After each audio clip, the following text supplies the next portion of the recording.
What happens when a man who has everything decides it's still not enough? This is the story of Julian Croft, a self-made millionaire who believed he was the king of his own universe, while his wife, Eleanor, was in a sterile hospital room, fighting through hours of grueling labor to bring their son into the world. He was miles away, celebrating his success on a lavish yacht with his mistress. He thought it was the perfect betrayal. But what Julian didn't know was that Eleanor wasn't just giving birth to a child that night. She was giving birth to a reckoning. This is the story of how one man's ultimate betrayal led to his immediate downfall, and how the woman he underestimated seized her power when he least expected it. The air in the Sausalito mansion was always the same: cool, sterile, and smelling faintly of sea salt and expensive cleaning products. It was an atmosphere Julian Croft had curated, much like the art on the walls and the wife he kept within them. The house, a monument of glass and white marble perched on the cliffside, was less a home and more of a gallery showcasing his success. And Eleanor, his wife of 5 years, often felt like the primary exhibit. The beautiful, accomplished wife of the tech mogul. Tonight, she felt more like a piece of overripe fruit, swollen and heavy. At 9 months pregnant, every movement was a negotiation. She stood by the floor-to-ceiling window, her hand resting on the tight globe of her belly, and watched the fog roll in, swallowing the Golden Gate Bridge. It was a mirror of her own life, a beautiful vista obscured by a creeping cold haze. "Ellie, I'm heading out!" Julian's voice boomed from the foyer, sharp and clipped, a sound that always seemed to cut through the quiet. She turned slowly. He stood there, impeccable in a navy Tom Ford suit, holding a sleek leather duffel. At 42, Julian was a force of nature. His ambition was a physical thing, radiating from his sharp blue eyes and the confident set of his jaw. He had built his software empire, Apex Innovations, from a garage startup into a global behemoth. He believed in one thing: his own indomitable will. "The flight to Sardinia is in 2 hours," he said, checking his Patek Philippe watch.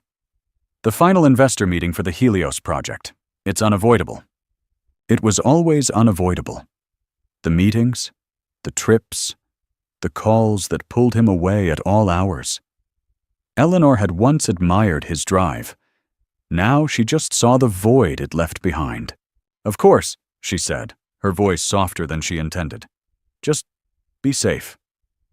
He strode over and placed a perfunctory kiss on her forehead. It felt like a brand, a mark of ownership. His hand briefly touched her stomach, a gesture meant to look paternal but felt clinical. "You and the little guy be good.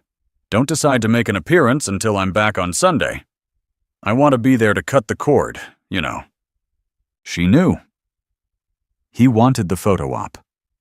Julian Croft, the powerful CEO cradling his newborn heir. It would be perfect for the company's internal newsletter and maybe even a carefully curated social media post. A small, bitter part of her almost hoped the baby would come while he was gone, just to deny him the moment. She pushed the thought away, blaming it on hormones. "The hospital bag is by the door," she said, gesturing. "My mother is on standby. Dr. Miller said any day now." "It'll be fine," he dismissed, his mind already on board his private jet, on the Mediterranean sun, on the deal. "You're strong. You're a Croft now." He smiled, a flash of white teeth that didn't reach his eyes. "Call me if you need anything. Casa has my full itinerary." Casa, his executive assistant. The name landed like a stone in the pit of her stomach. Casa, with her flawless ambition and a smile that lingered a little too long on Julian whenever she was in the room. Eleanor had tried to ignore the signs. The late-night strategy sessions, the scent of a different perfume on his shirts, the way he guarded his phone like a state secret. To confront him would be to shatter the beautiful, fragile cage she lived in. So she said nothing. "Okay, Julian." He turned and walked out, the heavy oak door closing with a definitive, soul-shaking thud. The silence that followed was immense, broken only by the distant hum of the foghorns in the bay. Eleanor closed her eyes, leaning her forehead against the cool glass. She wasn't just pregnant and alone. She was profoundly, achingly lonely. She had given up her own promising career in architecture to be his partner, his support system. In the early days, it felt like they were a team, conquering the world together. But as his wealth grew, a chasm opened between them. He became a deity in his own world, and she became an accessory. The power imbalance was a silent, corrosive poison in their marriage. She had everything money could buy, but she had lost her voice. Suddenly, a sharp, tightening pain radiated across her lower back, making her gasp. She straightened up, her heart starting to pound. It was probably just another Braxton Hicks contraction, a false alarm. She'd had them for weeks. She took a deep breath, waiting for it to subside. But then, another one came, stronger this time, wrapping around her belly like a vice. It wasn't a false alarm. Her hand trembled as she reached for her phone. Not to call her mother yet, but to open a hidden, encrypted app. It was a financial tracker linked to their assets, something she'd set up months ago with the quiet help of Marcus Thorne, her late father's old estate lawyer. A man who looked at Julian with deep suspicion. "Just a lifeboat, Ellie," Marcus had told her, his voice kind but firm. "You hope you never need it, but you'd be a fool not to build one." She watched as a new transaction appeared, a charge from a charter aviation company, as expected. But then another, moments later, a wire transfer for $50,000 to a marina in Porto Cervo, Sardinia. The payment description read, "The Apex, provisions and mooring." The Apex, Julian's prized possession, his 200-foot super yacht, a vessel he'd claimed was in dry dock in Florida for retrofitting? Her blood ran cold. This wasn't an investor meeting. This was a pleasure cruise. Another contraction seized her, this one so intense it stole her breath. She slid down the wall, her designer silk maternity dress pooling around her on the cold marble floor. As the pain crested, a terrible clarity washed over her. The lies, the dismissiveness, the vacant kisses, it all clicked into place. He wasn't just absent. He was celebrating his freedom from her, from this baby, from the life she thought they were building. With tears of pain and fury streaming down her face, she finally dialed her mother. "Mom," she choked out, the words ripped from her throat. "It's time. It's happening." While her mother's soothing voice tried to calm her, Eleanor's mind was somewhere else entirely. It was on a yacht in the shimmering Mediterranean, and in the cold, dark corners of a legal document Julian had signed without a second thought. A post-nuptial amendment Marcus had drafted, hidden within a stack of routine tax papers. A clause about gross moral turpitude and the immediate transfer of liquid asset control in the event of proven infidelity. Julian thought she was just an exhibit. He had forgotten she was the daughter of an architect. She knew how to read a blueprint. And she knew that every grand structure has a load-bearing wall.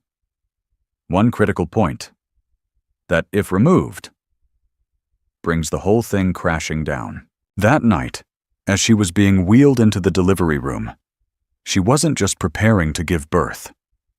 She was preparing to pull the pin. The sun bled orange and pink across the horizon, melting into the turquoise water. On the aft deck of the Apex, the music was a low, seductive thrum.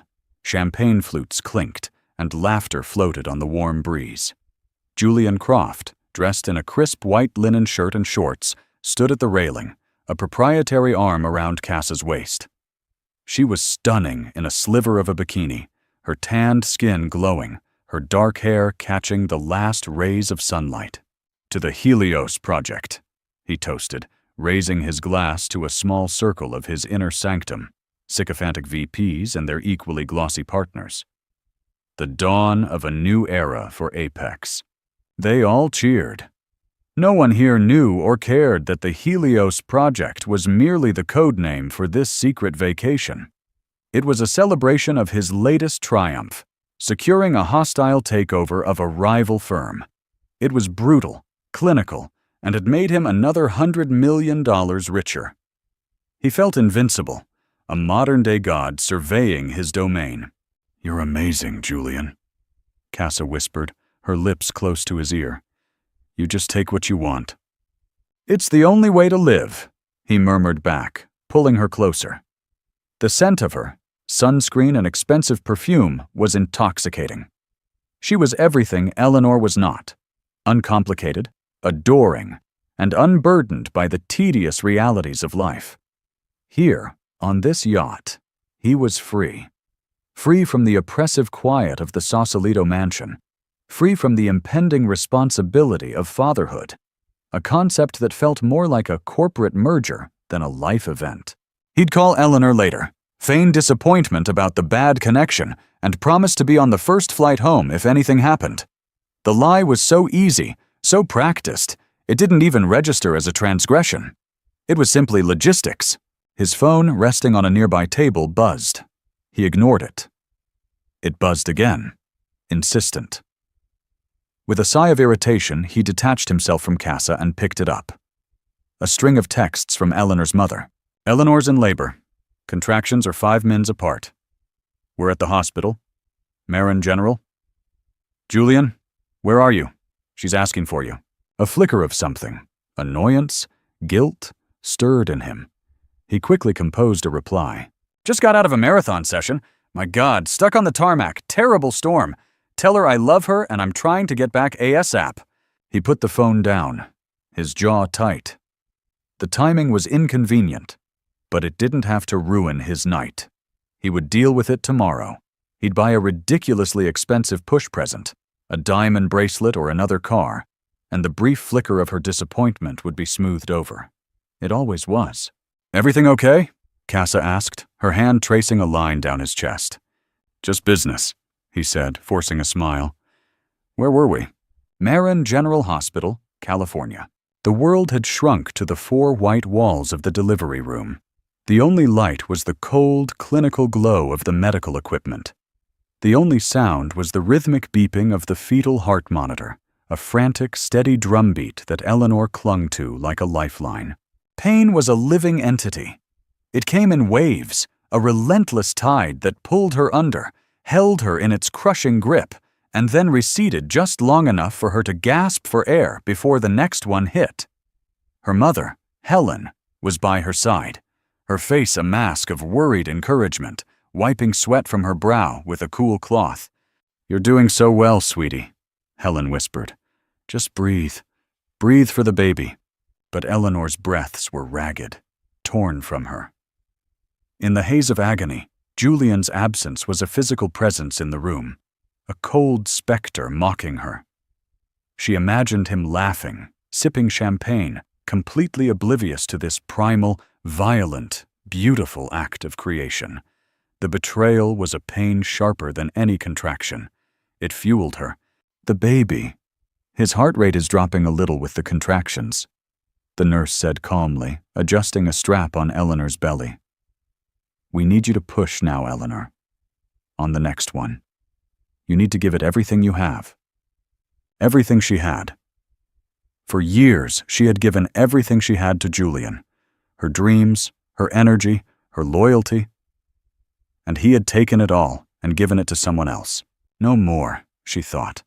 A fierce, protective fire igniting within her. This push wasn't just for her baby. It was for herself. She gathered every ounce of strength, every bit of rage and heartbreak. And when the next wave of pain crashed over her, she bore down, a raw, guttural scream tearing from her throat. It was the sound of a woman breaking, but also the sound of a woman being forged anew. "Again, Eleanor, again!" the doctor urged. The room became a blur of focused activity. The heart monitor beeped faster. Her mother's hand gripped hers. And through the searing pain, she pushed again and again, channeling a strength she never knew she possessed. And then, a sudden release, a gush, a slip, and the room was filled with a new sound, the thin, powerful wail of a newborn baby. "It's a boy!" the doctor announced, his voice bright. "He's beautiful." They laid the crying, squirming infant on her chest. He was so small, so perfect, his tiny face red and crumpled. His cries were the most incredible sound she had ever heard. As she looked at him, at his dark tuft of hair, and his tiny, grasping fists, the world outside fell away. The mansion, the yacht, the lies, they all became insignificant noise. There was only this new life, her son. Tears streamed down her face. But these were not tears of pain or sorrow. They were tears of overwhelming love and fierce, absolute clarity. She knew what she had to do. She looked at her mother, whose eyes were also shining with tears. "Mom," Eleanor whispered, her voice hoarse but steady. "My phone, in the bag. I need to make one call." Helen, thinking she was finally calling Julian, retrieved it for her. But Eleanor didn't dial her husband. She found the number for Marcus Thorne. It was past midnight on the West Coast, but she knew he'd be waiting. He answered on the first ring. "Eleanor, is everything all right?" "I have a son, Marcus," she said, her voice filled with a strange, calm power. She looked down at the baby nestled against her skin. "He's here, and he's safe." There was a pause on the other end. Then Marcus's voice, soft but resolute. "And Julian?" Eleanor took a deep breath. "He's on his yacht, in Sardinia, with his assistant." She had confirmed it earlier through a private investigator Marcus had on retainer, a final painful piece of the puzzle. "I see," Marcus said. There was no surprise in his voice, only a deep, weary sadness. "Eleanor, are you sure?" She looked at her son's face, at the innocent, trusting life in her arms. A life that deserved more than a father's leftover time and a mother's silent compromises. A life that needed to be protected. "His name is Leo," she said. "And yes, Marcus, I'm sure. Do it." "Consider it done," he replied. "Congratulations, Eleanor, on everything." She hung up. As Leo quieted, his tiny mouth rooting against her, Eleanor felt a profound sense of peace. The storm inside her had finally broken. The Mediterranean Sea. Julian was laughing, a deep rumbling sound, as one of his VPs told a sycophantic joke. He felt the familiar buzz of his phone in his pocket, and with a final pat on Cass's back, pulled it out, expecting another frantic text from his mother-in-law. But it wasn't a text. It was a series of email notifications from his private bank, the one that handled the majority of his liquid wealth. Subject: Security Alert. Account Access. Frozen. Subject: Alert. Withdrawal Attempt. Denied Subject: Urgent. Portfolio Management Change. His smile vanished. He clicked open the first email. "Dear Mr. Croft, pursuant to the execution of the Contingency Clause 11B in your amended marital asset agreement signed by you on April 17th, all personal and joint accounts held at this institution have been placed under a temporary administrative freeze, effective immediately. Control has been provisionally transferred to the secondary signatory, Eleanor Vance Croft. For more information, please contact your legal representative." He stared at the words, his mind refusing to process them. Contingency clause? Marital asset agreement? He vaguely remembered signing a thick stack of papers a few months back that his lawyers had vetted. He'd been in a hurry, closing a deal. He hadn't read a word of it. He tried to open his banking app. A red banner flashed across the screen. "Access denied." He tried to make a call. A recorded message.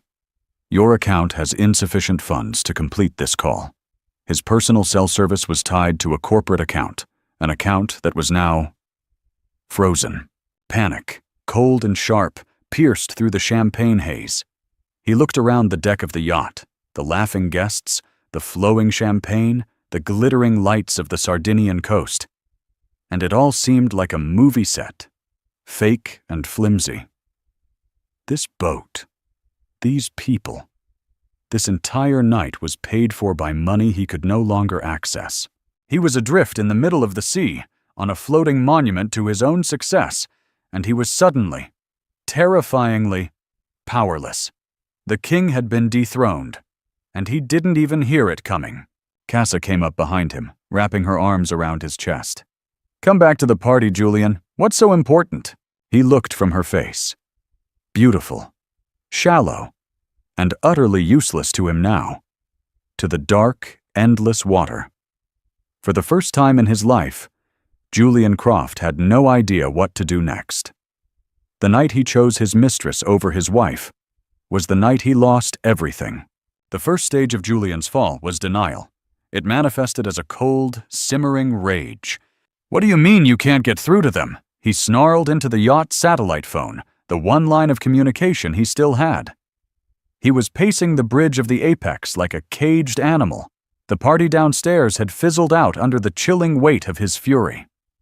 "The lines to your private banker are all being routed to his legal department, Mr. Croft," said his panicked CFO, his voice tinny from thousands of miles away. "And they're not talking. They just keep citing a marital agreement." "It's a mistake! An error!" Julian roared, slamming his fist on the polished mahogany console. "Eleanor wouldn't. She couldn't do this. She doesn't know the first thing about finance." But even as he said it, a sliver of doubt, cold and sharp as a shard of ice, pierced his arrogance. He remembered her, quiet and observant, at countless dinner parties with bankers and lawyers.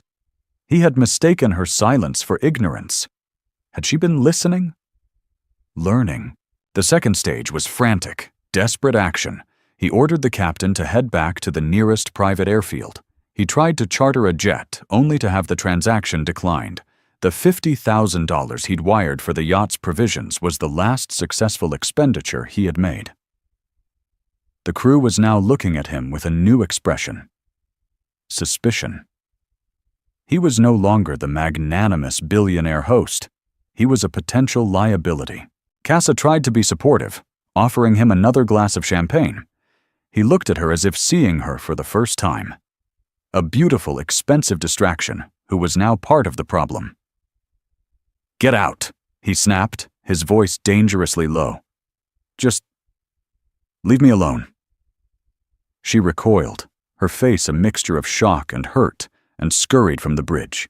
His gilded world was beginning to rust before his eyes. It took him 36 agonizing hours to get back to California. He had to suffer the ultimate indignity, calling one of his VPs and begging him to book a commercial flight in economy class from Olbia to San Francisco.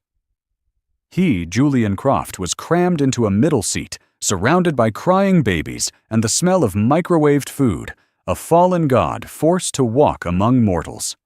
By the time he landed, he was haggard, unshaven, and consumed by a singular, burning purpose: to confront Eleanor.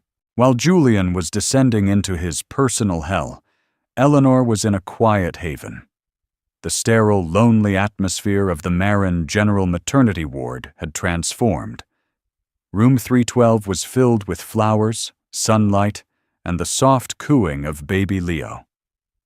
Her mother, Helen, handled the visitors and calls, acting as a gentle but firm gatekeeper. The morning after Leo's birth, Marcus Thorne had visited. He didn't come as a lawyer with a briefcase, but as an old family friend with a teddy bear and a thermos of good coffee. "It's done," he said, his voice soft as he looked at the sleeping baby in the bassinet. "The injunctions are in place. The accounts are frozen. The board of Apex has been notified of a temporary shift in controlling interest based on your proxy shares." Eleanor looked up from rocking her son, her face pale but serene. "Proxy shares?" Marcus smiled faintly. "Julian made you a majority shareholder in his holding company years ago for tax purposes. He probably told you it was a formality. But the documents he signed last April gave you irrevocable proxy control under the moral turpitude clause. He handed you the keys to the kingdom, Ellie. He just didn't bother to read the inscription on them." It was a staggering revelation. She had known the plan was to secure her and Leo's future, to freeze enough assets to force a fair settlement. She hadn't realized the extent of the power Marcus had so cleverly, so legally, placed in her hands. It wasn't just a lifeboat. It was an entire fleet. "He thought I was a decoration," she whispered, stroking Leo's cheek. "Something to be polished and displayed." "The biggest mistakes are made when you underestimate your opponent," Marcus said. "He's not your opponent, Ellie. He's the father of your child. But you needed to protect yourself. And you did." Her psychological conflict was immense. A part of her felt a tremor of fear at the sheer magnitude of what she had done. She had decapitated Julian's financial empire. But then she looked at Leo, so tiny and vulnerable, and the fear was replaced by a steel-hard resolve. This wasn't revenge. It was survival. She had endured Julian's emotional abandonment for years, the slow erosion of her self-worth, the power imbalance that made her feel like a guest in her own life. The infidelity was not the cause of the wound. It was merely the final, brutal twist of the knife. And she had finally taken the knife out. 2 days later, she was discharged from the hospital. But she didn't go back to the cold glass house in Sausalito. Marcus had arranged for a private, secure rental. A charming, sun-drenched cottage in Carmel by the Sea, a place where she had spent happy summers as a child. It was smaller than the master closet of her old home, but it felt more like a sanctuary than the mansion ever had. It was there, in the warmth of a small, cozy living room, filled with the scent of baby powder and brewing tea, that Julian finally found her. He arrived like a thundercloud, his rented sedan screeching to a halt outside the Carmel cottage. He stormed up the stone path, his face a mask of exhausted fury. The man who was used to having doors opened for him found himself faced with a simple, locked wooden door. He pounded on it, the sound echoing in the quiet seaside neighborhood. "Eleanor, open this door. We need to talk." The door opened, but it wasn't Eleanor.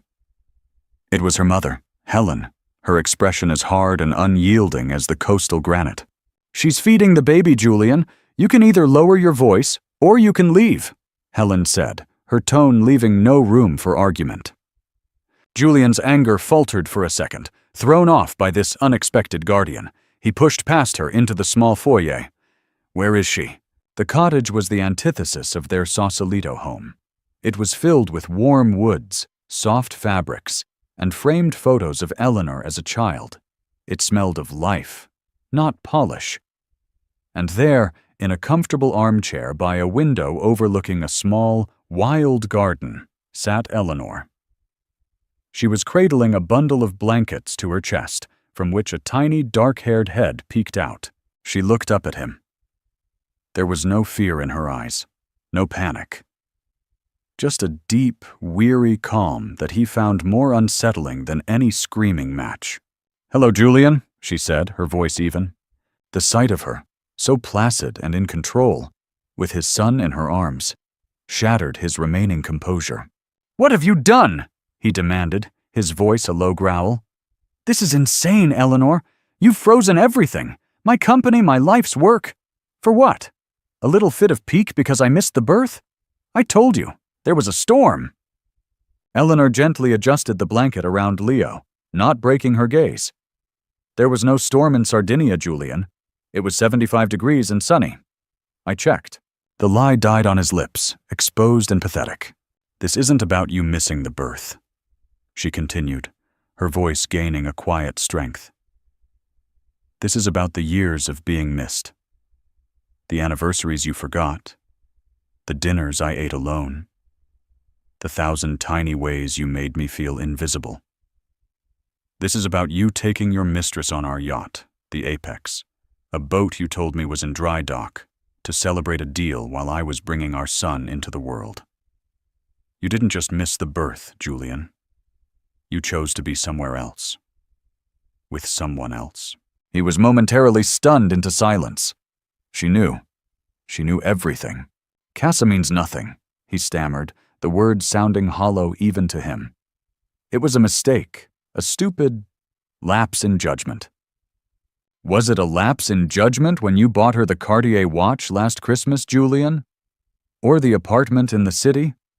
The one you paid for out of the Apex Development Fund?" Her knowledge of his secrets was a series of precise, devastating blows. The private investigator had been thorough. He stared at her, his mind reeling. The woman he thought he knew, the quiet, accommodating, beautiful wife, was gone. In her place was this stranger, this calm, calculating executioner of his life. "You planned this," he whispered, the realization dawning on him. "The papers. That lawyer of yours, Thorne. I built a lifeboat." She corrected him. "You were the one who created the storm. You signed the papers, Julian. You were so busy conquering the world you never bothered to read the terms of your own life." She looked down at Leo, her expression softening. "I did this for him. I will not raise my son in a home built on lies. He will not learn from you that love is conditional and loyalty is disposable." Desperation clawed at him. "Ellie, please, we can fix this. I'll fire Casa. I'll sell the yacht. Whatever you want. Just undo it. You're going to destroy Apex. People will lose their jobs. This is bigger than us."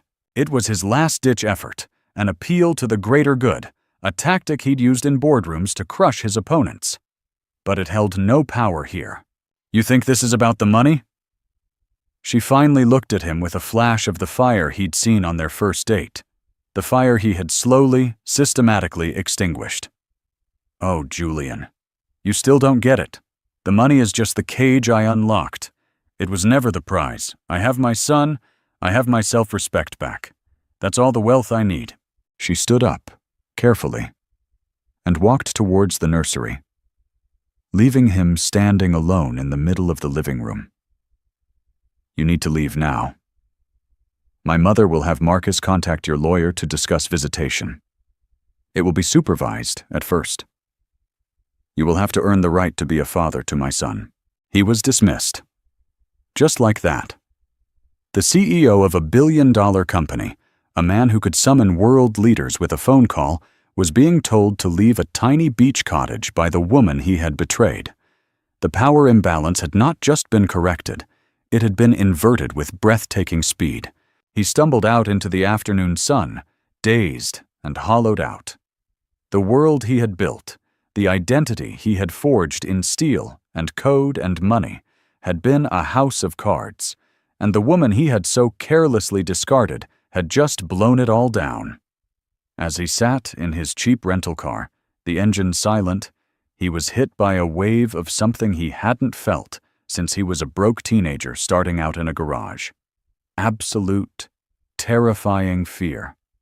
He had lost his money, his power, his wife. But as the image of that tiny baby in her arms burned in his mind, he realized he was on the verge of losing something infinitely more valuable. He was losing his son before he ever had a chance to know him. And that, he finally understood, was the real fall. The next 6 months were a brutal education in humility for Julian Croft. His name, once a fixture on lists of tech titans and power players, now appeared in gossip columns and financial news reports detailing his spectacular fall from grace. The board of Apex, faced with the undeniable legal power of Eleanor's proxy, had no choice but to sideline him. He was stripped of his CEO title and given a meaningless consulting role with no authority and a token salary. The accounts remained frozen. Marcus Thorne, acting on Eleanor's behalf, was methodical. He wasn't liquidating Apex, that was never her intent. He was restructuring it, ensuring its stability while carving out a settlement for Eleanor and Leo that was ironclad and final. It left Julian with a fraction of his former wealth, enough to live comfortably, but not enough to reclaim his throne. The era of private jets and super yachts was over. He sold the Sausalito mansion, the proceeds going into the settlement trust. He moved into a small, characterless apartment in San Jose, closer to the Apex campus he was now barely allowed to enter. The Tom Ford suits were replaced with off-the-rack shirts. The Patek Philippe was sold to pay his mounting legal fees. His fall was not just financial, it was psychological. His identity had been so intertwined with his wealth and power that without them, he felt like a ghost. Friends and colleagues who had once fawned over him now avoided his calls. Casa had disappeared the moment the money stopped flowing, a predictable but still painful footnote to his humiliation. He was alone, adrift in a life he no longer recognized. The only anchor he had, the only thing that pierced through his fog of self-pity, was the bi-weekly visitation with his son. The first meeting was a sterile affair, held in a supervised family center. Leo was 3 months old, a gurgling, smiling baby who looked at Julian with wide, curious eyes that were a mirror of his own. Eleanor was there, her presence calm and watchful. She didn't speak to Julian beyond polite necessities. He was clumsy, awkward. He, a man who had commanded boardrooms of 50 people, didn't know how to hold his own son. His hands felt too big, too rough. He tried to win Leo over the only way he knew how, with things. He brought an expensive silver-plated rattle. Leo ignored it, more interested in grabbing at the fabric of his father's shirt. Eleanor watched the exchange, a flicker of something unreadable in her eyes. "He doesn't need things, Julian. He just needs you." Her words, simple and direct, hit him harder than any legal notice. Meanwhile, Eleanor was not just surviving. She was blooming. Free from the oppressive shadow of Julian's world, she was rediscovering herself. The cottage in Carmel became a true home. She set up a small studio in a spare room, the scent of charcoal and paper replacing the scent of sea salt and bleach. She began sketching again. First, portraits of a sleeping Leo, then the rugged coastline, the twisted cypress trees. Her old passion for architecture, dormant for so long, reawakened. She started taking online courses, thinking about a future where she could build things again, not just live in them. She was a mother first, devoted and present in a way Julian never was. But she was also becoming Eleanor Vance again, not just Mrs. Croft. The money from the settlement gave her freedom, but her newfound independence gave her joy. Julian saw this transformation during their brief, formal handovers of Leo. He saw the genuine peace in her eyes, the easy way she laughed, the confidence in her posture. She didn't need him. She was thriving without him. The realization was a bitter pill. He had always believed he was the architect of her happiness, that her world revolved around his son. He now saw that his son had only cast a long, cold shadow, and she was finally stepping into her own light. The slow shift began within him, born not of a grand epiphany, but of countless small, humbling moments. It was in the way Leo's little hand would instinctively curl around his finger. It was in the silence of his empty apartment. It was in the memory of Eleanor's words. "He just needs you." He started preparing for his visits. He read parenting blogs. He learned the words to "Twinkle, Twinkle, Little Star." He stopped bringing expensive gifts and instead brought a soft blanket or a simple board book. He learned how to change a diaper, how to warm a bottle, how to make Leo giggle by blowing raspberries on his belly. During one visit, when Leo was about 8 months old, Julian arrived to find Eleanor packing a picnic basket. "The supervisor called in sick," she said, not looking at him. "I thought we could go to the beach. It's a public place. I'll be right there." It was a test, a small extension of trust. They sat on a blanket on the sand, a careful distance between them, and watched as Leo delightedly squished sand between his toes for the first time. For a full hour, they didn't talk about lawyers or settlements. They talked about Leo. They talked about his sleep schedule, his favorite pureed carrots, the funny sound he made when he was happy. It was the first normal conversation they'd had in almost a year. As he was leaving, Julian paused at his car. "Ellie," he said, the name feeling foreign on his tongue. "The sketches you've been doing, they're really good." He had seen them on the wall of the cottage. "You shouldn't have stopped." She looked at him, surprised. It was the first time in years he had acknowledged a part of her that wasn't connected to him. "Thank you, Julian," she said, a hint of warmth in her voice. It was a tiny crack of light in the wall between them. Not a promise of reconciliation, but a possibility of something new. A fragile, tentative peace. The tides were shifting, slowly, pulling him away from the wreckage of his old life, and toward the unfamiliar shores of fatherhood and, perhaps, genuine change. 2 years passed. The world kept spinning, but the orbits of Julian and Eleanor had found a new, stable trajectory. They were not a couple, and they never would be again. The wound of his betrayal was too deep, the scar too permanent.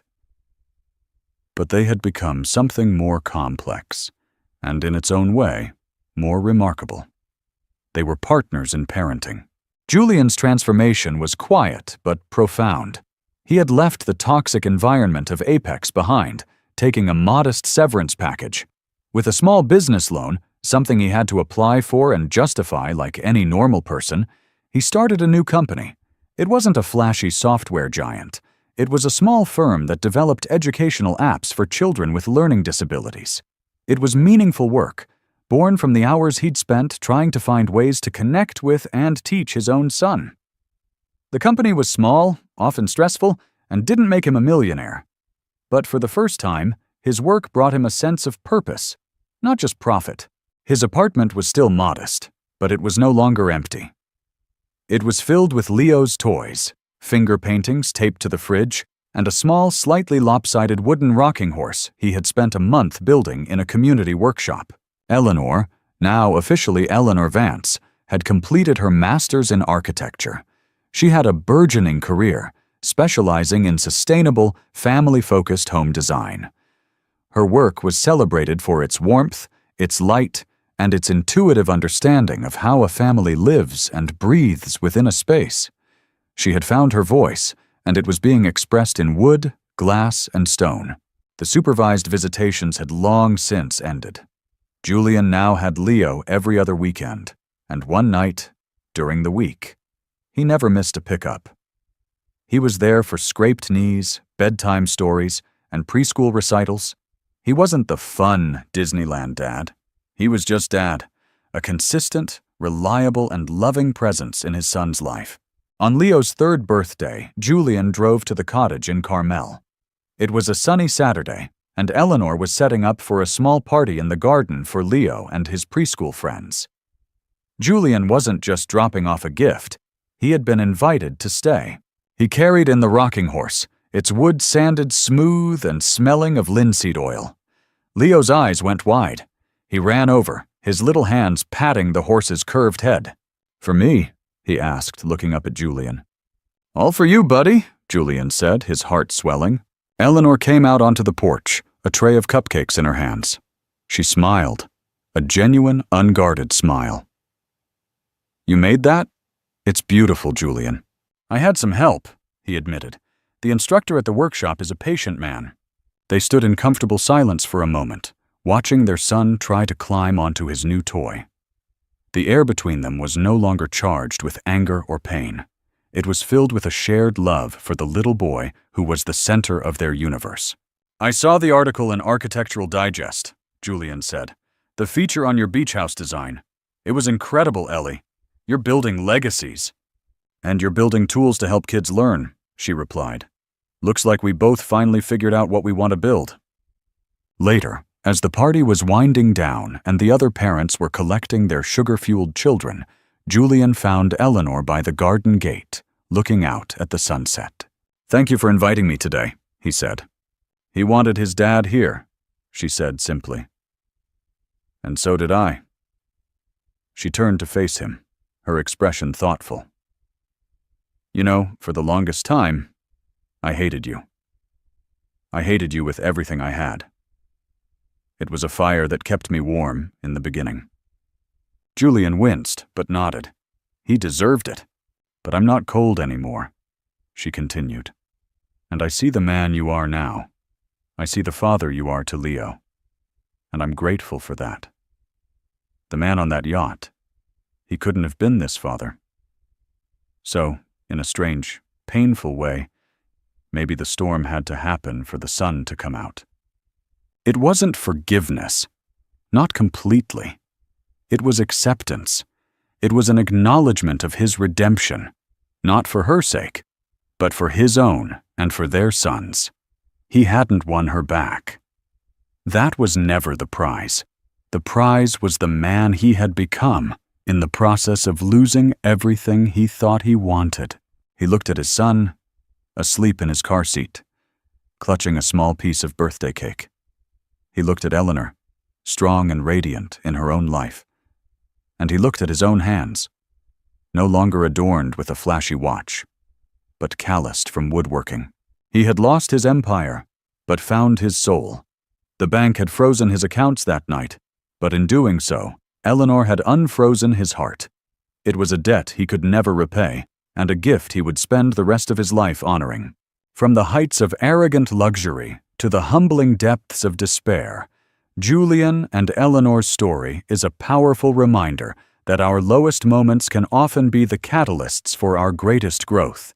It's a raw look at betrayal, the true meaning of power, and the long, difficult, but ultimately beautiful path to redemption.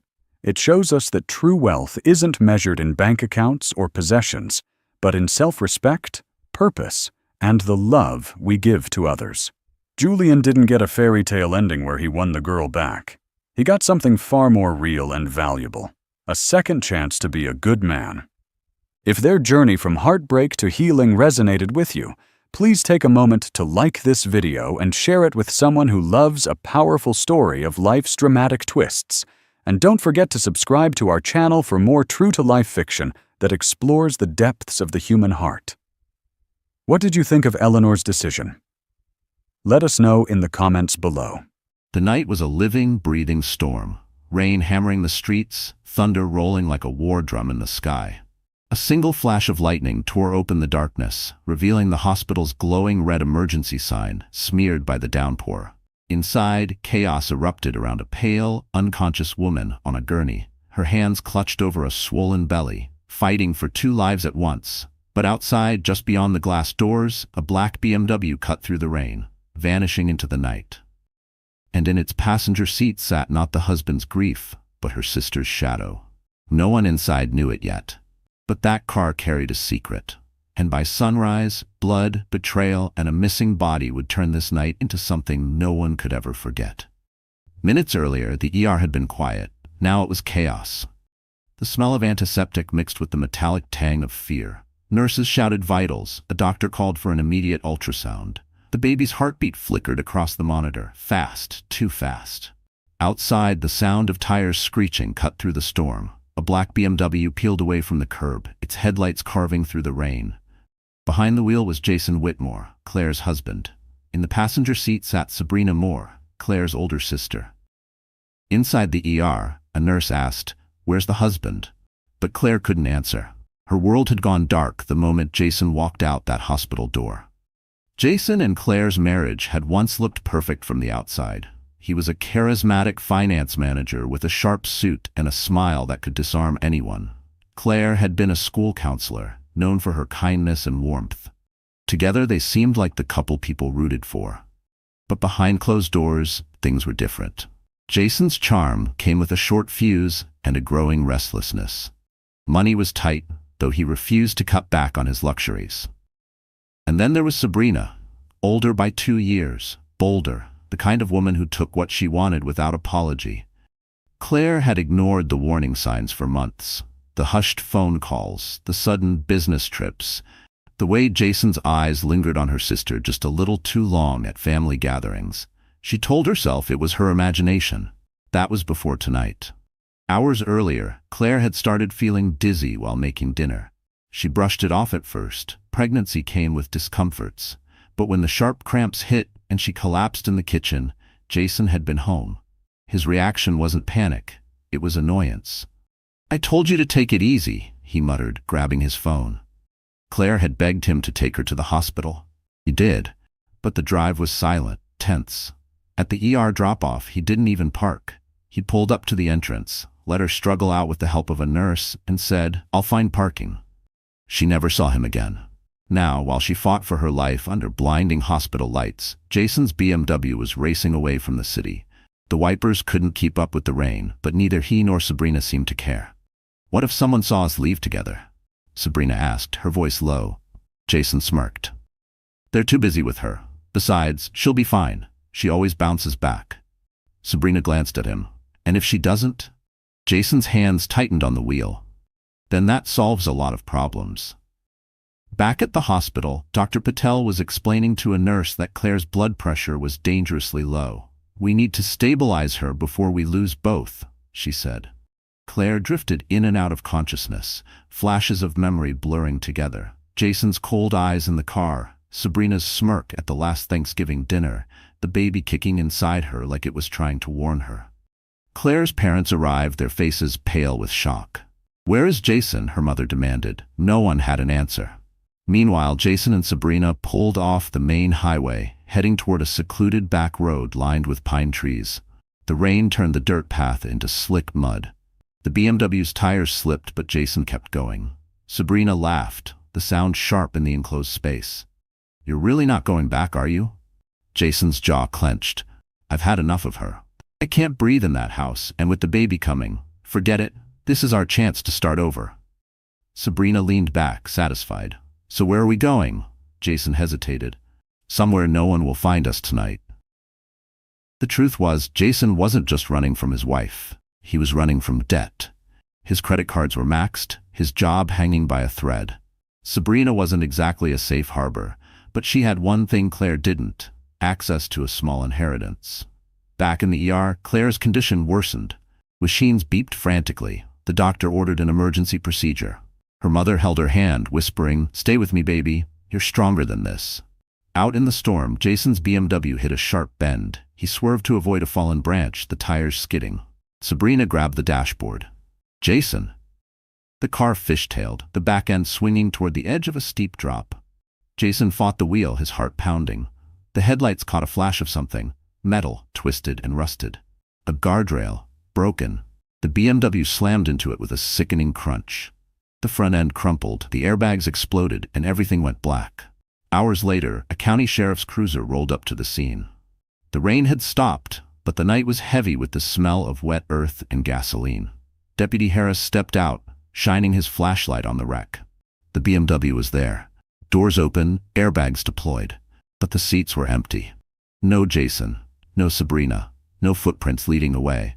Just the faint echo of the storm and the sound of water rushing in the ravine below. Back at the hospital, Claire's monitor flatlined for 2 terrifying seconds before spiking again. She gasped for air, her eyes fluttering open. Her first words were hoarse, almost a whisper. "Where's Jason?" No one wanted to answer, because by then, the news had already reached the hospital. Jason's car had been found wrecked on Miller's Bluff Road, and there was no sign of him or Sabrina anywhere. The fluorescent lights in the ER hallway buzzed softly, a strange, steady sound against the frantic pace of the night. Claire lay in a hospital bed, her skin pale against the stark white sheets, her breathing shallow but steady. The baby's heartbeat was stronger now, though still being monitored every few minutes. Her mother, Evelyn, sat beside her, clutching Claire's hand like she might float away if she let go. "Don't worry about him," Evelyn whispered. "Focus on you and the baby." But Claire's mind was spinning. Every moment of the evening replayed in jagged fragments. Jason's impatient voice, Sabrina's sideways glance, the slam of the car door. Her stomach tightened at the thought of them together. She had never imagined betrayal could cut this deep. Outside her room, the hospital corridor was filling with murmurs. 2 sheriff's deputies had arrived, their uniforms damp from the rain. Deputy Harris, the one who had found the BMW, stepped into the room. His expression was neutral, professional, but Claire caught the flicker of something else. "Mrs. Whitmore," he began, "we located your husband's vehicle tonight on Miller's Bluff Road. The car had been in an accident. No one was inside when we arrived." Claire's heart thudded painfully. "And Jason? My sister?" Harris hesitated. "We're searching the area now. It's possible they walked away from the scene, but the terrain is rough, and there's a steep drop into a ravine." Evelyn's hand tightened on her daughter's. "A ravine?" she asked sharply. "Yes, ma'am. It's about 40 feet down. There's water at the bottom. fast-moving this time of year. Claire's breath caught. She pictured Jason's face, not the charming smile he showed the world, but the cold, detached look she'd seen earlier that night, and Sabrina's smirk. Something told her that if either of them was hurt, it wasn't fate. It was consequence. "Did you find anything else?" Claire asked. The deputy nodded. "We found 2 cell phones in the car. Both were smashed. Could have been from the crash or something else." Something else. The words lingered in her mind like a shadow. By midnight, the hospital's waiting room had turned into a command post. Sheriff's deputies spread out maps of Miller's Bluff, marking potential search areas. Volunteers from the nearby fire department arrived with flashlights and climbing gear. The storm had eased, but mist still clung to the air, turning the night into a blur of silver and gray. Claire's brother, Mark, burst through the doors, his hair damp, his jacket zipped to the throat. He had been away on business in Chicago, but when he got Evelyn's call, he'd driven straight through the night. "Where is he?" Mark demanded, his voice like steel. "And what the hell was Sabrina doing with him?" Evelyn shot him a warning glance. "Not here, Mark." But Claire shook her head. "No. I want to know too." Mark's eyes softened when they met hers. "I don't know the details, but I do know Jason's been in trouble. Real trouble. There are people looking for him, not the kind who knock on the front door." Claire frowned. "What do you mean?" Mark glanced at the deputies, then back at her. "I mean he owes money to the wrong people. And if Sabrina's with him, either she's helping him run or she's a target too." It felt like the room shifted under Claire's bed. All this time, she had believed the cracks in her marriage were about her pregnancy, about stress. But maybe it had been something darker. Around 2 a.m., Harris returned, his face grim. "We've located footprints about 20 yards from the crash site. 2 sets, 1 male, 1 female. They head toward the tree line. After that, they disappear. The ground's too muddy to track without dogs, and the rain washed most of it away." "Which way?" Mark asked. "North," Harris replied. "Toward the old quarry." Claire's pulse quickened. The quarry was a dead zone. No cell service, no lights, nothing but jagged rock and cold water. "You can't go out there now," Evelyn said. "You'll kill yourself in the dark." "I'm not sitting here," Mark snapped.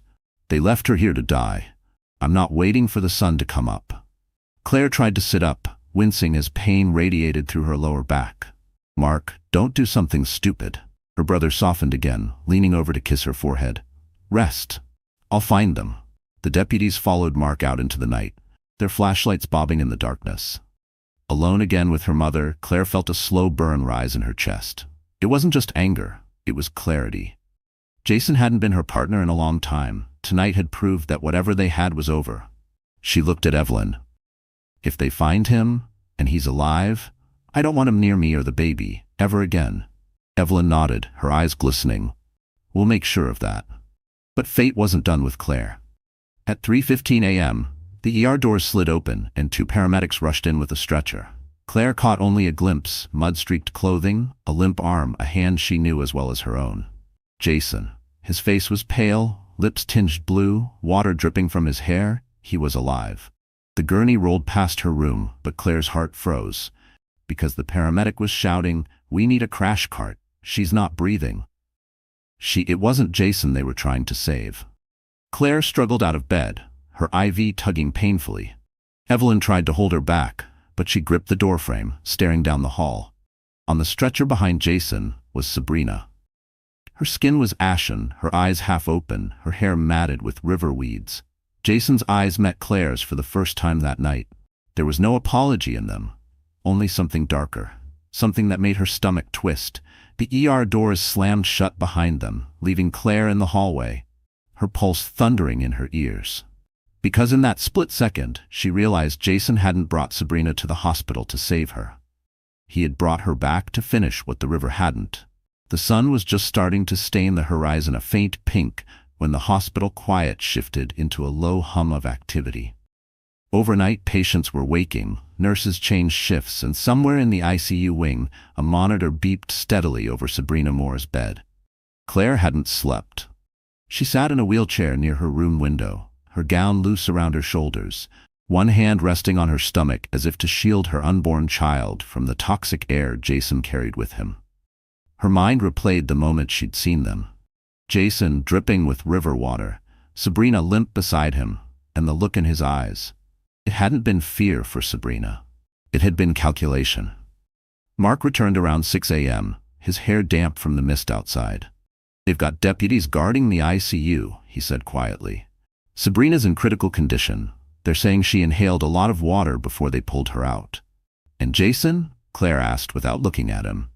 Mark's jaw clenched. "He's fine. Not a scratch, apparently. They're keeping him here for observation, but he's not cuffed yet." Claire finally turned to face her brother. "Yet?" Mark leaned closer. "One of the deputies told me off the record. They're suspicious. The crash site doesn't match Jason's story. He claims he swerved to avoid a deer, but there's no skid pattern for that. The guardrail was hit at an angle that looks intentional." Claire's breath hitched. "You think he tried to?" "I don't think," Mark interrupted. "I know, and I think Sabrina's just the start of this mess." Before Claire could respond, the door swung open. Jason stepped inside, his hair neatly combed now, wearing clean hospital scrubs. He had that same polished charm in place, like nothing had happened. "Claire," he said smoothly, "you look pale. Are you okay?" She stared at him in silence. Her mother, Evelyn, rose from her chair. "You need to leave," Evelyn said, her voice low but sharp. Jason ignored her. "I know last night was chaotic, but you have to understand I was trying to get help." "By driving off with my sister?" Claire's voice was steady, colder than she expected. Jason's gaze hardened for a fraction of a second before softening again. "Sabrina was upset. She needed to talk. We didn't think—" "That's right," Mark cut in. "You didn't think. Or maybe you thought too much." Jason's smile vanished. "Stay out of this, Mark. This is between my wife and me." Claire almost laughed. "Wife? You left me in a hospital parking lot while I was fighting for our child. You don't get to use that word anymore." Jason stepped closer, lowering his voice. "Careful. Claire, you're upset, and people say things they regret when they're upset." Her pulse quickened, but not from fear. For the first time, she realized Jason was the one on unstable ground. "No," she said evenly, "I'm just done pretending." Jason's eyes narrowed, but before he could speak, a knock came at the door. Deputy Harris entered, holding a clipboard. "Mr. Whitmore, we need to ask you a few more questions about last night." Jason's tone shifted instantly, the charm snapping back into place. "Of course, officer." He glanced at Claire, his smile tight. "We'll finish this later." When he left with Harris, Mark exhaled. "He's sweating, I can see it." Claire turned back to the window, her mind already moving ahead. "Good, let him sweat." By mid-morning, the hospital was buzzing with reporters outside. Somehow, word of the crash had leaked and camera crews were camped at the main entrance. Mark suspected Jason had just called them himself. He was a master at controlling the narrative when things went south. But this time, Claire wasn't going to let him. She asked Mark to get her phone from her bag. There was one person she hadn't spoken to in years, but who would take her call without hesitation. Olivia Grant, an investigative journalist, an old college friend. Claire had helped Olivia through a bad breakup years ago. Now she needed Olivia's help to expose something far worse. Olivia answered on the second ring. "Claire? Wow, it's been—" "Olivia, I need you to listen. No small talk. Jason's hiding something. I think he tried to hurt my sister. And I think this isn't the first time he's done something like this." There was a pause. "Are you safe?" "For now, but I need you to dig. Bank records, business deals, anything shady. He's in debt, Mark says. If we can prove it, we can keep him away from me and the baby." Olivia didn't hesitate. "Text me whatever you have on him. I'll start now." When Claire hung up, she felt a flicker of power return, a spark she thought Jason had extinguished months ago. By noon, the deputies returned. Harris entered, this time with a more formal tone. "Mrs. Whitmore, we have a few questions for you as well. It's about the hours leading up to the incident." Claire nodded, recounting the cramps, the drive to the ER, Jason's disappearance, and the moment she saw him leave with Sabrina. Harris listened carefully, jotting notes. "Thank you, ma'am," he said finally. "We may need a formal statement later." After he left, Evelyn looked at her daughter. "You're playing this smart, Claire, but be careful. Jason won't take losing control well." Claire knew her mother was right. Jason thrived on dominance. If he sensed the tide turning, he could lash out. But she wasn't going to be passive anymore. In the ICU, Sabrina remained unconscious, her condition critical. Nurses came and went, adjusting monitors and IV drips. Claire hadn't been allowed in yet, but she kept asking. Around 3 p.m., a nurse finally approached. She's stable enough for a short visit. 2 minutes. Claire wheeled herself down the hall, her heart pounding. The sight of her sister, pale, fragile, a breathing tube in her mouth, hit her harder than she expected. She reached for Sabrina's hand. "I don't know what happened out there," Claire whispered, "but I need you to wake up. I need the truth, please." Sabrina's eyelids fluttered, but there was no real response. Claire's time was up, and the nurse gently ushered her out. Back in her room, Mark was waiting, phone in hand. "Olivia just sent me something. You need to see this." On the screen was a scanned document, a loan agreement. Jason had borrowed $200,000 from a private lender tied to organized crime. The due date? Last week. The penalty for default was severe. Claire felt a chill. If Jason was desperate enough, causing an accident to collect on an insurance policy or to eliminate someone who could expose him wasn't unthinkable. Mark looked at her grimly. "We can give this to the sheriff. But once we do, Jason will know we're behind it." Claire didn't hesitate. "Do it. I'm not living in fear of him anymore." Mark nodded and left to make the call. Claire leaned back in her chair, her hand protectively over her belly.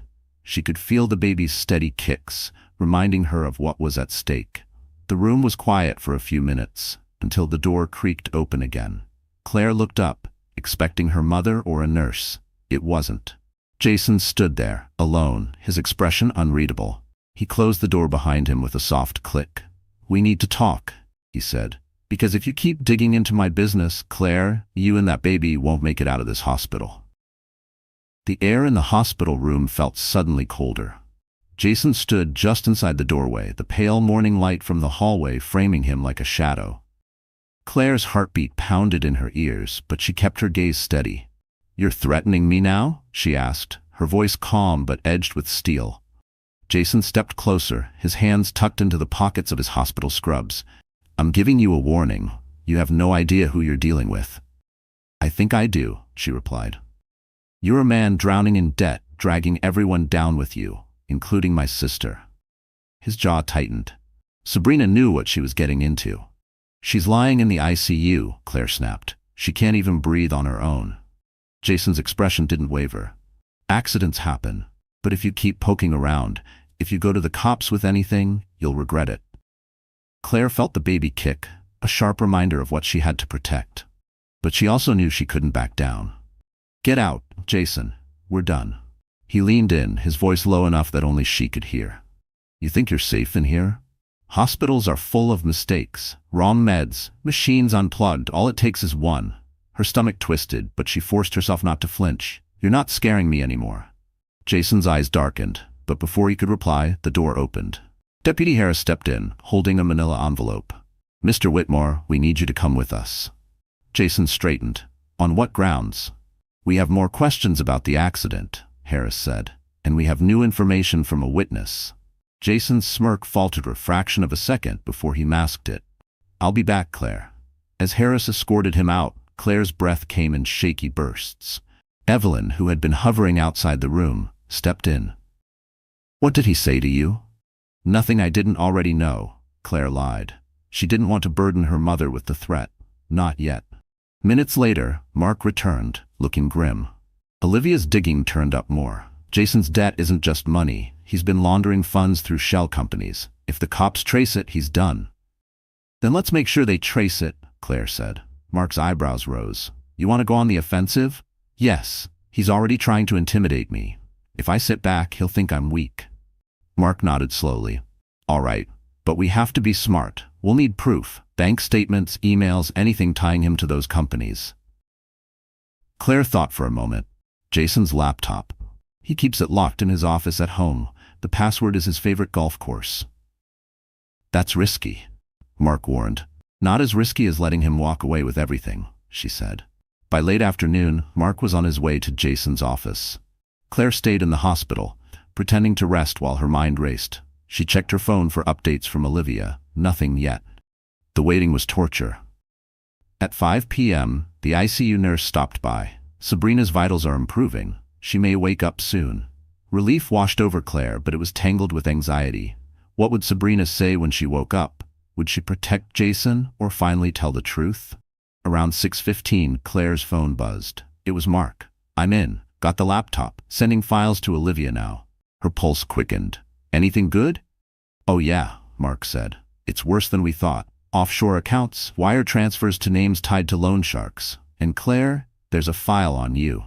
Her blood ran cold. "On me?" "Yeah. Photos, notes about your schedule, even medical stuff. Looks like he's been tracking you." Claire gripped the phone tighter. "Send it all to Olivia. Don't hold anything back."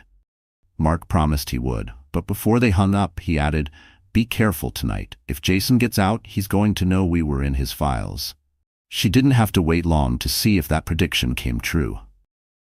At 8:30, the hallway outside her room echoed with footsteps. Jason appeared in the doorway again, flanked by a different deputy, one who didn't look pleased to be there. "They had nothing to hold me on," Jason said casually, stepping inside. Claire's chest tightened. "Get out." "Relax," he said with a smirk. "I just came to check on my wife and child. That's not a crime, is it?" "You've made a career out of doing things that aren't technically a crime," she shot back.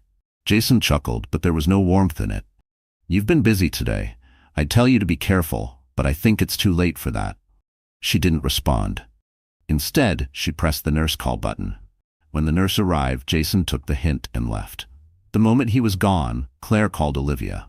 "Did you get the files?" "I did," Olivia said. "And Claire, this is enough to bury him, but you need to decide. If I publish, it'll go public fast. He'll know exactly who handed it to me." Claire stared at the closed door. "Do it." By 10 p.m., the first article went live. The headline was blunt: "Local businessman tied to money laundering, organized crime." Jason's face stared back at her from the news site, his polished image now framed by words like fraud and federal investigation. Her phone buzzed with messages. Friends, acquaintances, even strangers sending her links. The story was already spreading on social media. Mark came back, grinning. "You just lit a fire under him." "That's the point," Claire said. But she didn't have long to enjoy it. At 11:30, the hospital's fire alarm went off. Lights flashed in the hallway, and a voice over the intercom ordered everyone to evacuate. Nurses rushed from room to room, wheeling patients toward the stairwells. Evelyn hurried to Claire's side. "We have to move." Claire nodded, gripping her IV pole as they headed toward the exit. The smell of smoke was faint but real. Halfway down the hall, she saw him, Jason, standing near a side door, watching her. He wasn't moving toward an exit. He was waiting. Her breath caught. The chaos around them made it easy for him to vanish into the crowd, or to pull her into that side door without anyone noticing. Mark was on the other side of the hallway, trying to push through the crush of people to reach her. And in that split second, Claire realized that the fire alarm might not be an accident at all. It might be Jason's cover to make her disappear. The hospital hallway was a storm of movement. Nurses pushing gurneys, patients shuffling with IV poles, alarms blaring overhead. The red strobe lights pulsed against the pale walls, painting everything in flashes of danger. Claire's breathing quickened as she caught sight of Jason, leaning casually near the side exit door like he was waiting for a cab instead of standing in the middle of an evacuation. His eyes locked on hers, and his mouth curved into the kind of smile that had once charmed her, only now it looked like a predator baring its teeth. Evelyn's hand tightened around her daughter's arm. "Come on," she urged, steering Claire toward the main exit with the rest of the crowd. But Jason stepped forward, melting into the flow of people, his gaze never leaving her. Mark was pushing his way through the chaos from the opposite direction, his voice raised. "Claire, this way." She hesitated for a split second, caught between her mother's urgent pull toward safety and her brother's call. Jason used that moment, closing the distance in 3 quick strides. "Claire," he said, his voice low but carrying over the noise, "you're going the wrong way. The stairs are jammed. This exit's faster." Evelyn shot him a glare. "We're not following you anywhere." Jason's smile didn't falter. "Suit yourself. But if there's real smoke in here, the main exit will be a bottleneck. Think about the baby." It was a calculated strike, and Claire knew it. He was using her child as leverage, playing on every instinct she had to protect her unborn son or daughter. Before she could respond, The intercom crackled. All personnel evacuate immediately. Avoid north stairwell. Repeat. Avoid north stairwell. That was where the main crowd was headed. Evelyn froze. What do we do? Mark finally reached them, slightly out of breath. The south stairwell's clear. Follow me.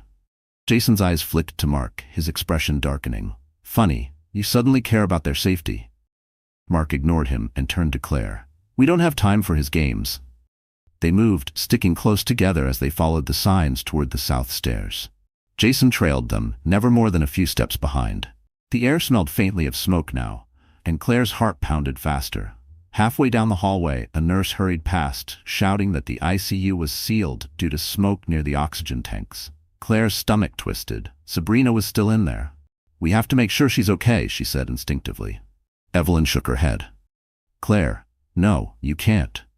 Jason's voice slid in, smooth as ever. I can get her out. You just have to trust me. Claire laughed bitterly. Trust you? You left me in a parking lot while I was bleeding. Jason's jaw twitched. I did what I had to do. The hallway narrowed as they reached the stairwell door. Mark pushed it open, revealing dim concrete steps spiraling downward.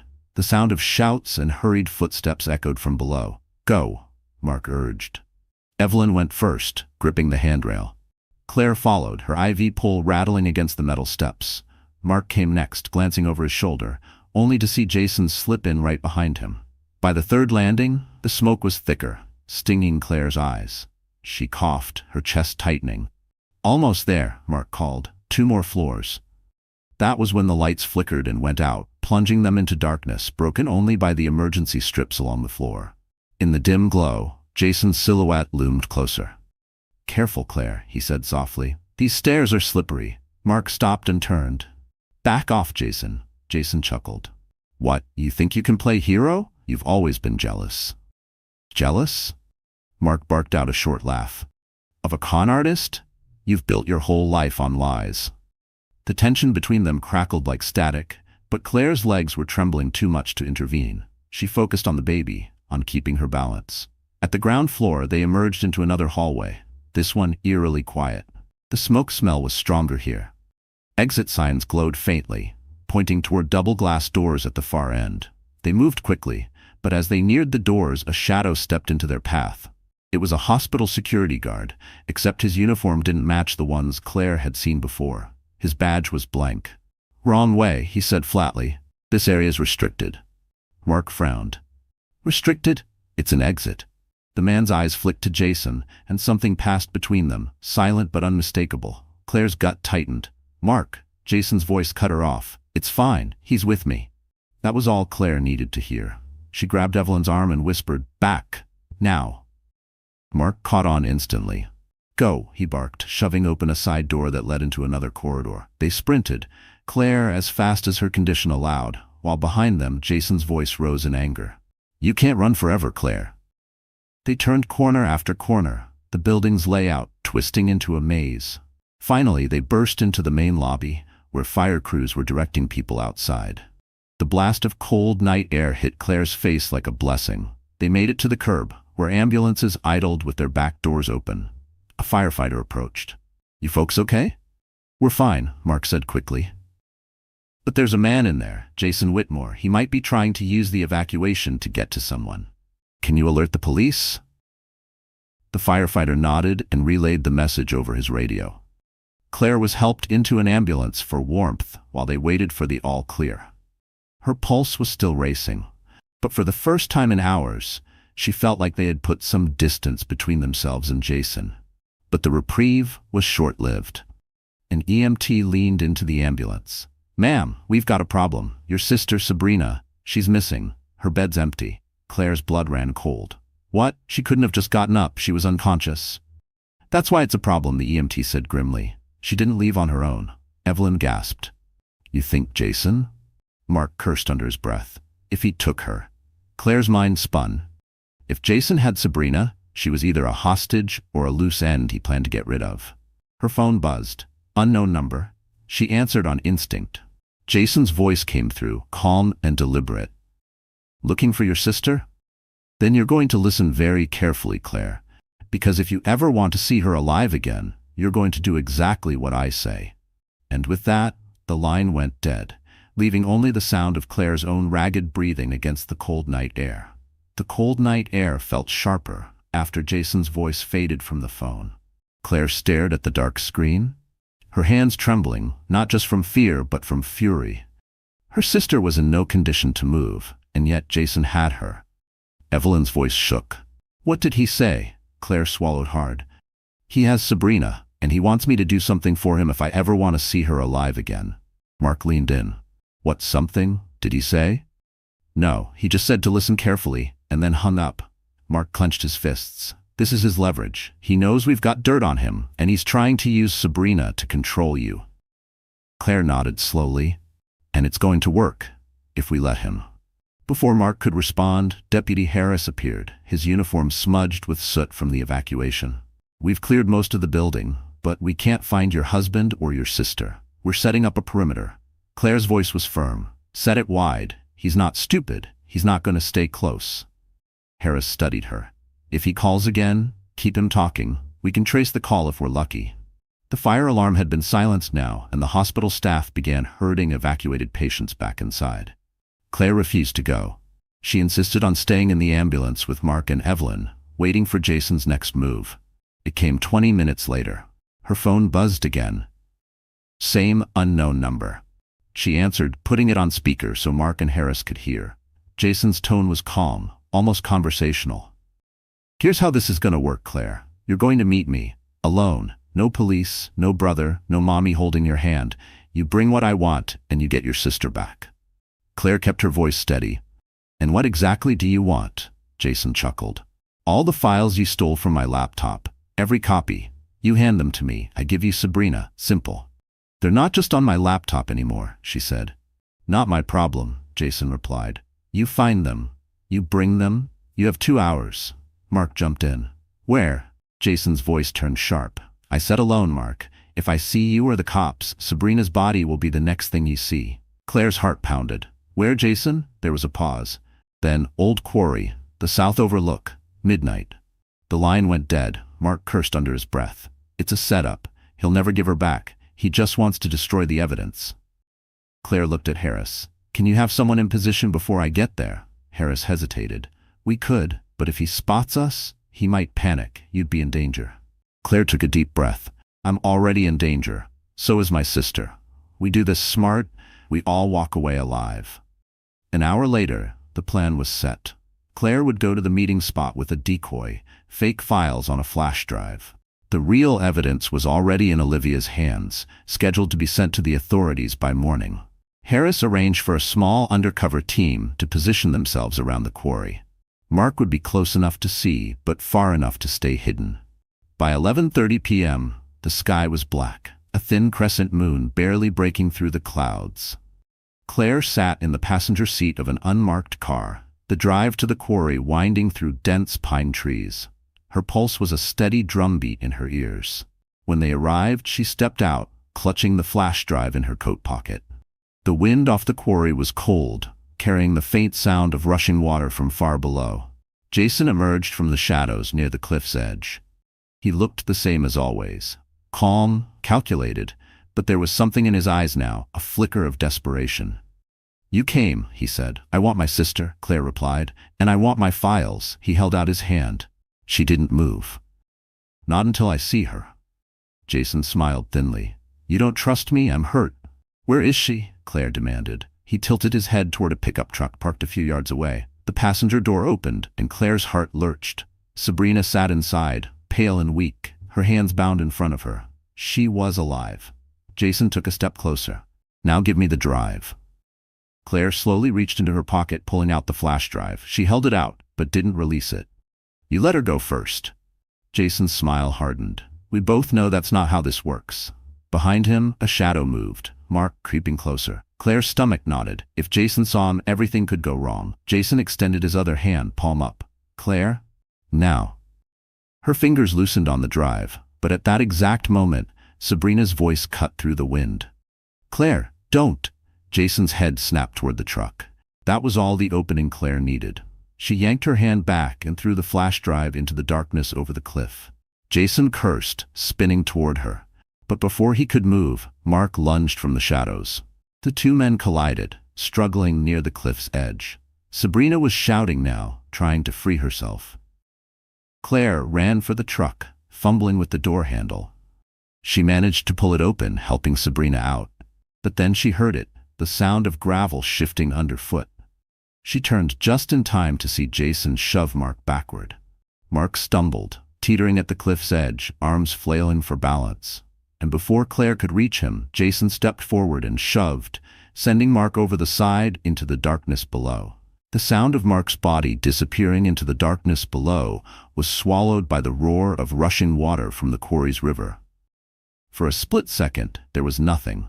No scream, no splash, just silence that chilled Claire to her core. "Mark!" she screamed, her voice cracking in the cold night air. Jason didn't even look down. He straightened, breathing hard, and turned toward her with an expression that was almost satisfied. One less problem. Rage flared hot in Claire's chest, but Sabrina's weight against her side reminded her that there was still someone else she needed to protect. Sabrina's legs were shaky, her wrists raw from the rope. Claire glared at Jason. "You're a monster." Jason took a slow step toward them, his hands loose at his sides. "You don't get it, do you? Everything I've done, every choice, it's been survival. People like you, you wouldn't last a day in my world." "Then I don't want to be in your world," Claire spat. Jason's jaw tightened. "Too late. You're already in it, and now you're going to help me get out of it, or you're both going over that cliff next." Claire's mind raced. Harris's team had to be nearby, hidden in the dark, waiting for a signal. But how close were they? Close enough to save her before Jason made good on his threat? She shifted her stance subtly, trying to angle herself and Sabrina away from the cliff edge. "What do you want, Jason?" His eyes locked on hers. "Money, a fresh start. The files were my ticket to negotiate with people who could clear my debts. But you," he glanced at the dark cliff where Mark had fallen, "you ruined that." Sabrina's voice was barely above a whisper. "Claire, don't let him." Jason snapped his head toward her. "Shut up." The sudden sharpness in his tone made Claire's pulse spike. Every muscle in her body screamed to run, but the cliff and Jason's size made that impossible. And then, a faint rustle from the tree line. Jason froze. "Who's there?" His voice echoed against the rock walls. Claire's heart leapt. It had to be Harris. She tightened her grip on Sabrina's arm. "We're not alone, Jason. You should think very carefully about your next move." Jason smirked, but his eyes darted nervously toward the shadows. "You think your cop friends can get to you before I do something you'll regret?" "You've already done enough. I'll regret for the rest of my life," Claire said. That's when the first beam of a flashlight cut through the darkness. "Sheriff's Department. Step away from them, Jason." Jason swore under his breath, grabbing Claire's arm and yanking her toward the cliff. She stumbled, trying to dig her heels into the gravel. "Let her go!" Harris's voice was closer now, boots crunching on stone.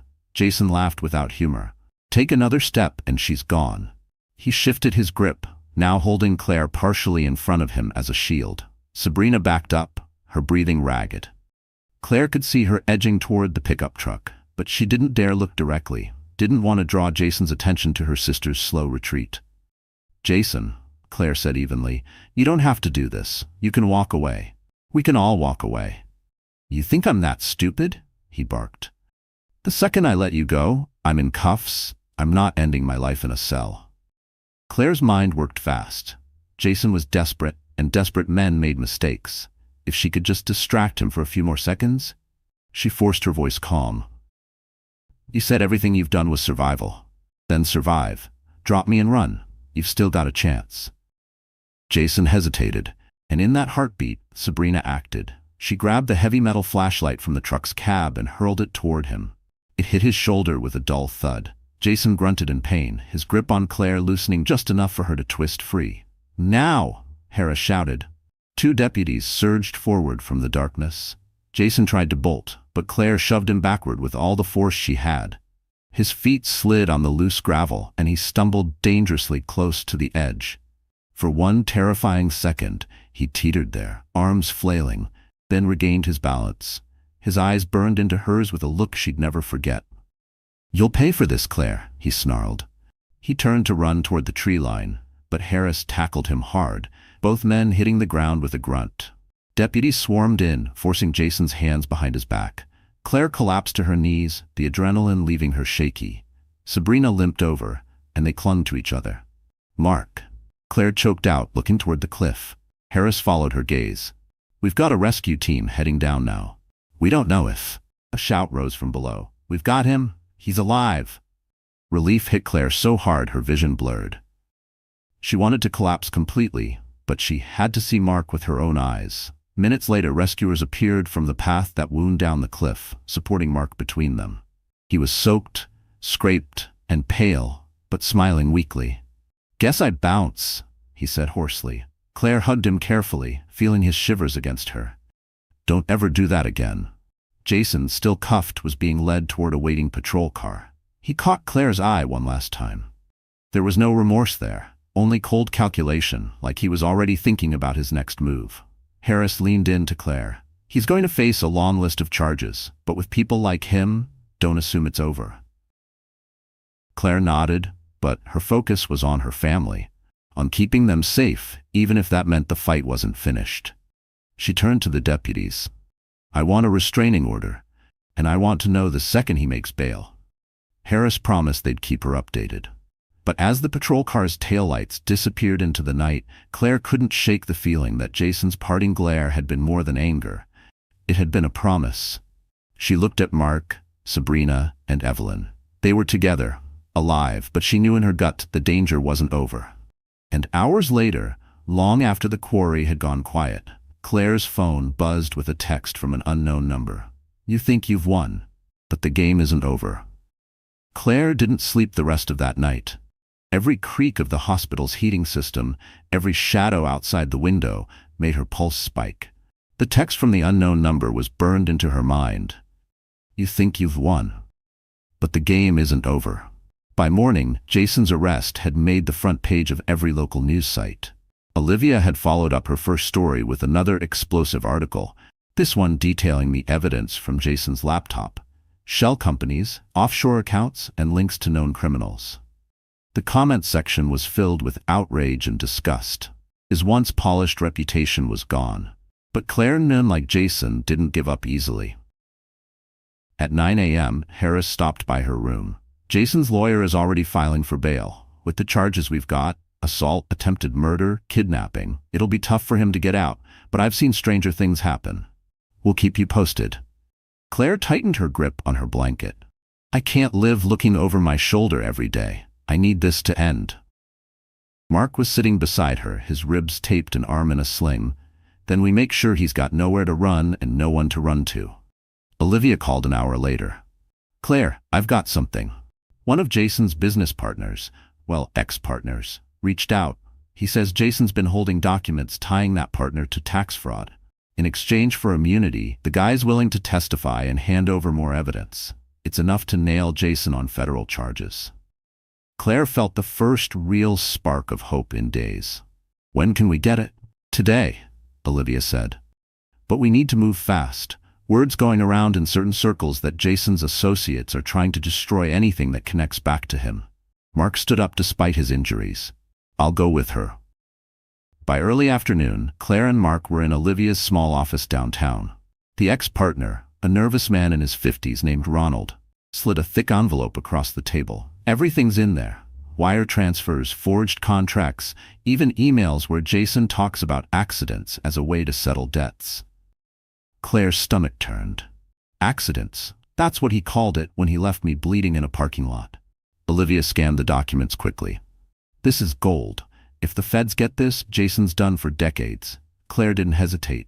"Then let's get it to them now." An hour later, they were in the federal building, handing the evidence to an assistant U.S. attorney. The man's expression was serious. "With this, we can bring organized crime charges and financial crimes, and given the attempted murder allegations, we'll push for no bail." It was the first time Claire truly believed Jason might never walk free again. That night, she returned to the hospital to check on Sabrina, who was now awake and speaking, though still weak. Sabrina's eyes filled with tears when she saw Claire. "I'm so sorry. I didn't know how bad he was until it was too late. I thought I was helping him." Claire squeezed her hand. "We're past blame. All that matters is you're alive." They sat in silence for a moment, the bond between them stronger than it had been in years.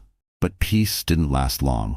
At 10:45 p.m., Harris called. His voice was tight. Jason's lawyer pulled a stunt in court. He got a temporary bail hearing moved up to tonight, but before the hearing could finish, Jason slipped his restraints and ran. "We're in pursuit." Claire's heart lurched. "You mean he's loose?" "Not for long," Harris said. "We've got roadblocks, and his face is everywhere. Stay in a secure location." But Claire's gut told her Jason wouldn't waste his freedom on running forever. No, he'd come straight for her. She told Mark and Evelyn to stay with Sabrina and called Olivia. "If Jason's coming, I'm ending this tonight." They agreed to meet at Claire's house, Jason's former home, where she knew he might try to retrieve anything he thought could save him. Harris stationed 2 unmarked cars down the street, hidden in the shadows. By midnight, the house was silent, lit only by a single lamp in the living room. Claire sat on the couch, a small recorder hidden in her pocket. Her phone was in her hand, ready to signal Harris with one tap. At 12:27 a.m., the back door creaked. Footsteps on hardwood, then Jason's voice, smooth and low. "You always did leave the door unlocked when you wanted me to come in." Claire didn't turn. "I wanted to give you a chance, Jason, one last chance to tell the truth." He stepped into the light, his clothes damp from the drizzle outside. "Truth? You wouldn't know the truth if it bit you. Everything you've done, every move, has been to destroy me. You destroyed yourself," she said evenly. "And tonight, it ends." Jason's smile was sharp. "You think you're in control here?" "I know I am," Claire said, slipping her finger over the signal button on her phone. "Because you just broke into my house while out on the run, and you're going to tell me everything right into this recorder." Jason froze, eyes narrowing. "You're bluffing." Claire met his gaze without blinking. "Try me." For the first time, she saw doubt flicker in his eyes. He took a step closer, but headlights flared outside. Shouts rang out, Harris's team rushing the house. Jason spun toward the back door, but 2 deputies tackled him before he made it 3 steps. The recorder in Claire's pocket captured every word of his arrest, including his furious threats. Harris met her eyes as Jason was dragged out in cuffs. "This time, he's not getting out. Federal hold. Maximum security." Claire exhaled, the weight lifting from her chest for the first time in weeks. She looked at Harris. "Make sure he can't get near me or my family again." He nodded. "That's a promise." 3 months later, Claire stood on the porch of her now peaceful home. The trial had been swift. Thanks to the mountain of evidence, Jason had been sentenced to 40 years without parole. His associates had either been arrested or fled the state. Sabrina was recovering well, working through physical therapy. Mark had healed, though he still liked to joke about his cliff-diving adventure. Evelyn had moved in temporarily to help Claire prepare for the baby. The sun was setting, casting warm gold across the yard. Claire rested a hand on her belly, feeling the gentle roll of life inside. For the first time in a long time, there was no fear, only anticipation for the future. She whispered to her unborn child, "We're safe now, and no one will ever take that from us again."